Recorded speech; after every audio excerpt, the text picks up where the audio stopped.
All right, so today we're going to talk about inverse functions. And specifically, we are going to talk about arcsine. And what is an inverse function? Well, an inverse function takes a graph and the x values and turns them into the y values, and the y values and turns them into the x values. So when we look at what our standard sine graph is going to look like, we know that it goes up and down and come back and it's not perfectly proportional, but you get the idea. So our sine graph is going to cross at pi and cross at 2 pi, starts at 0, and it's going to go up to 1 and it's going to go down to -1. Okay, so if we look at this is our sine of x graph. This is a function, okay? And the way that we know that this is a function is because we can look and see that for every value of x, we get a single value of y.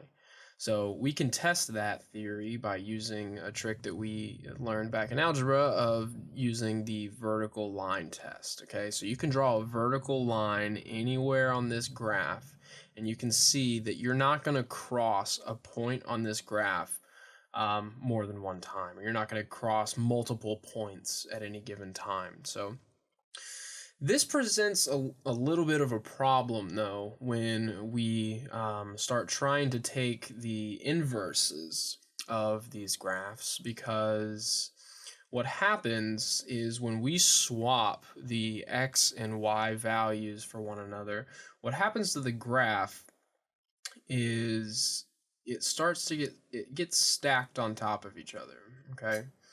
So you can see now that this is actually no longer a function. What this is what the sine inverse graph would look like, okay, if we weren't to designate specific ranges or domains. This is what the inverse sine graph would look like, and we can see that if we use that vertical line test again, that this is just not a function, because you cross at 3 different points, and I mean this keeps going, so you'll cross infinite number of times. But essentially, just what this is saying, this is just saying that at this x value, you could have multiple options for what y could be. So that keeps it from being a function. So the way that we resolve that is by limiting the values of x and y for the sine graph. So if we go back to our sine graph, and we know that this is 2 pi, this is pi, 0 goes up to 1, goes down to -1. Just extend this out. Okay, so what we are looking for is we are looking to designate a range and domain of this graph so that we are able to include all of the values that we need without duplicating certain values. Okay, so what that would look like is this portion right here.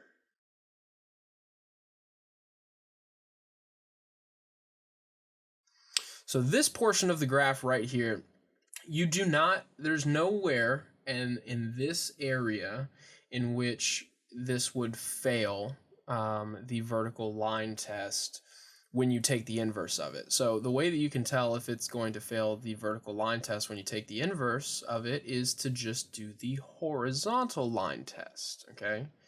So if we restrict this area right here, then when you take the inverse of this, then it's gonna pass. It's gonna work.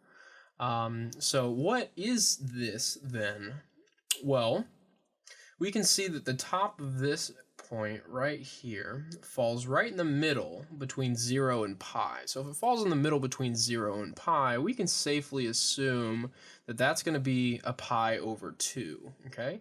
And so the same point on the other side of the y-axis, we can safely call a negative pi over 2. So now we know that the portion of the graph that we want is going to be in between negative pi over 2 and pi over 2.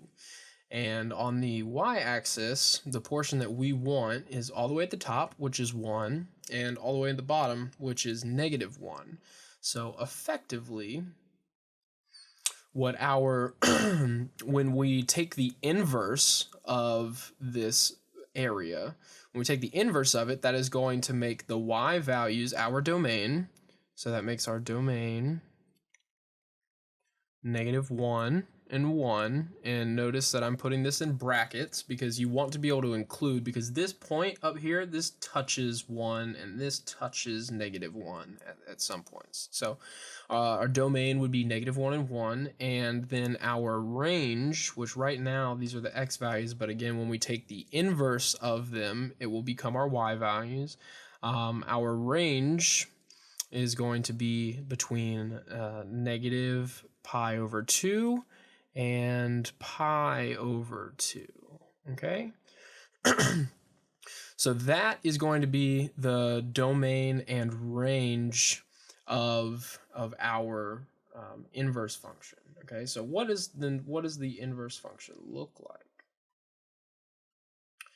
The inverse function then, if our domain goes between 1 and negative 1 and pi over 2 and negative pi over 2, our inverse function is going to look something like this. Okay, and that is, again, if you can imagine it, that is sine turned on its side and the tops and the bottoms completely cut off. So that is what arcsine or sine inverse graph looks like.